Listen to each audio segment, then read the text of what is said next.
Hello and welcome to the Radfem Media video blog. It has been many a year since I've posted a video, so allow me to reintroduce myself. My name is Amber Jackson and I work in media and I am a woman and I have strong opinions about things. As we all know, it's an election year, which means that my strong opinions have gotten more vocal, shall we say. I've lived in Canada since I was 22. But I was born and raised in Texas. As we all know, there is currently a threat to democracy in the United States of America.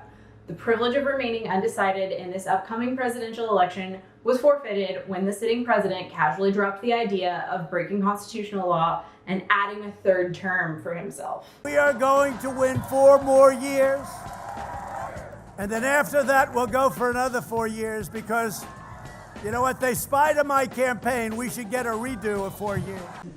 What?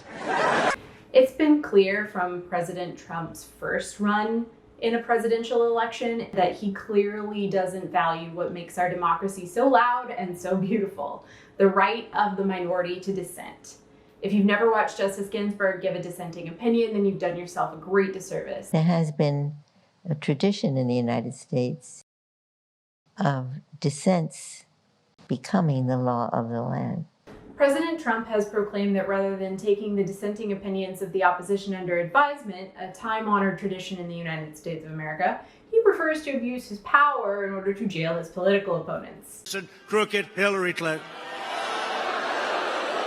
And during that time,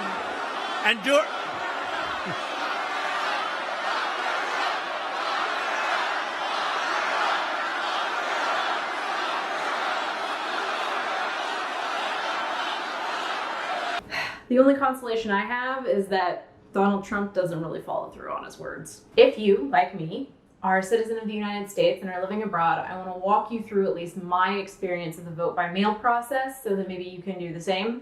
As a U.S. citizen, you can still vote in the upcoming federal election even if you have moved to another country. You can still vote if you have not A, expatriated. You would know if you've done this, it's expensive. I looked into it after 2016. And B, continue to file taxes in the United States of America. Although Donald Trump, according to the New York Times, has filed like 2 tax returns in the last 15 years and both times paid like $750, so they still allow him to vote. The deadline to register to vote is rapidly approaching, so take a look at this handy dandy little chart and make sure that you get your registration application in before that date. So to go to www.fvap.gov and voila, right there you have a really big red button that says request your ballot now. You click on that. It tells you everything that you need for an FPCA, a federal postcard application for vote by mail. If you don't have Adobe Reader, you can download it here. So next you just need to click accept, and then it gives you this state business here. So now you're thinking, okay, cool, but I don't live or own property in any of the states. I live in Quebec. Does that mean that I don't get to vote because I don't have a state to pick? Do I just choose a random state and go with it? Because, hey, Florida, swing state. Yeah, no. To answer the first question, though, yes, you are allowed to vote. Again, this is non-negotiable. You're a U.S. citizen, you're allowed to vote. You don't get to choose a random state, though. Sorry about you. What you do is you choose the last state that you were legally registered in. What you're going to do, as previously stated, is choose your last state of residence by clicking on that state on the map. And after that, it's going to ask you what your jurisdiction is. So I have all these counties here. So I click on my county and then next. And then it gives you the absentee ballot classification. Most of you, like me, are going to be U.S. citizens living outside the country, and my intent to return is uncertain. This one will ask you for your return date on the application, so if you don't know your return date, but you know that you're returning, just click that your return is uncertain, and then click next. So here you have this whole page full of biographical data, including your social security number or your driver's license number, and your political party, and you basically fill that out and just keep clicking through until you have your mailing address, your forwarding address, It's all fairly simple. Your ballot receipt, you can say online or email, or you can ask for a ballot to come to you in the mail.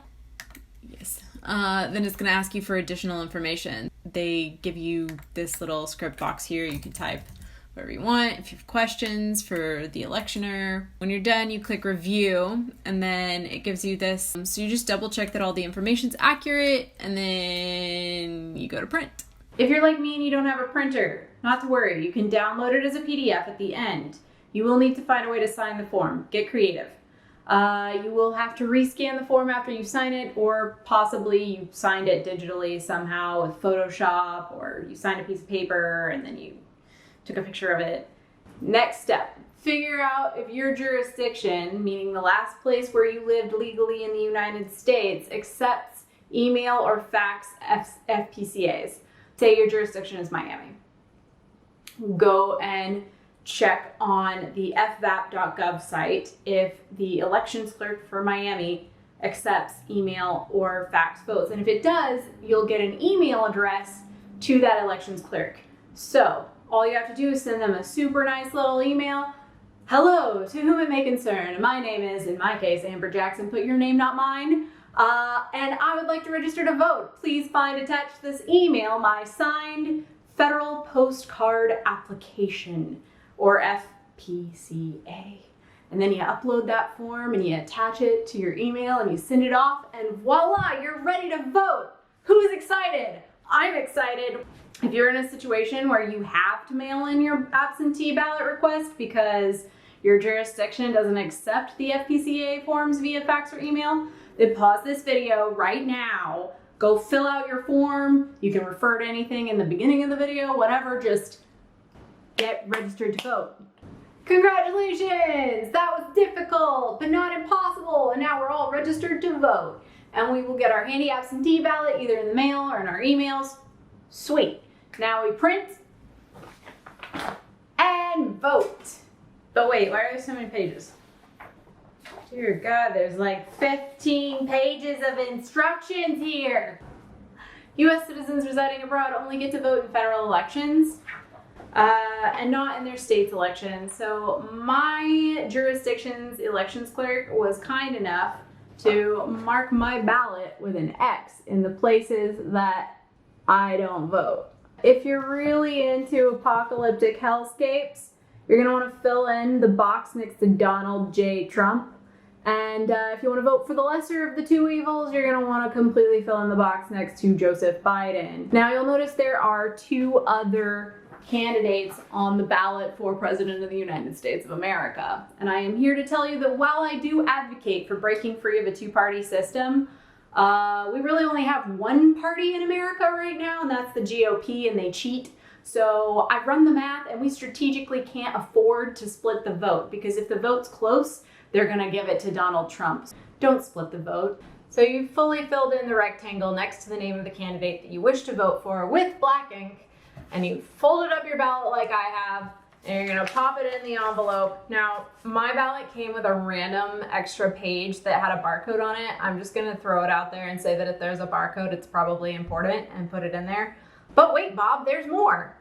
So I'm not going to show you my filled out signature sheet. I'll show you what mine looked like before I filled it out, but there's this signature sheet that comes with your ballot that you have to put in there. Donald Trump is looking for any excuse to discount absentee ballots or mail-in ballots of any kind.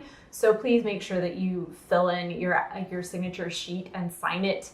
Another thing that's really important to note is that you should use the same signature on your signature sheet that you used when you applied for your absentee ballot on your FPCA.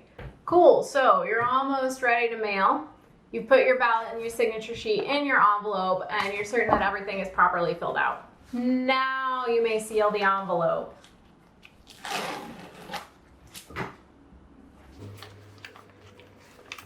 Envelope sealed. All right, with your ballot, you will have gotten a carrier envelope that looks like this. The thing about it is that it's just a PDF of the front of a standard envelope. To top that all off, the front of the envelope covers your postage only if you are mailing from inside of the USA, but you aren't. You live in another country. So now there's no place for a stamp from your country's mail carrier, nor is there a place for your return address. Let's fix that, shall we? Cool, now your envelope is addressed to go to your elections clerk. Don't forget to put your return address. Shh, don't look. All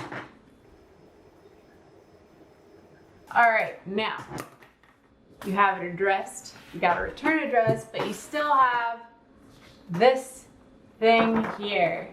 This goes on the back of your envelope and covers the seal of the envelope with your signature on it.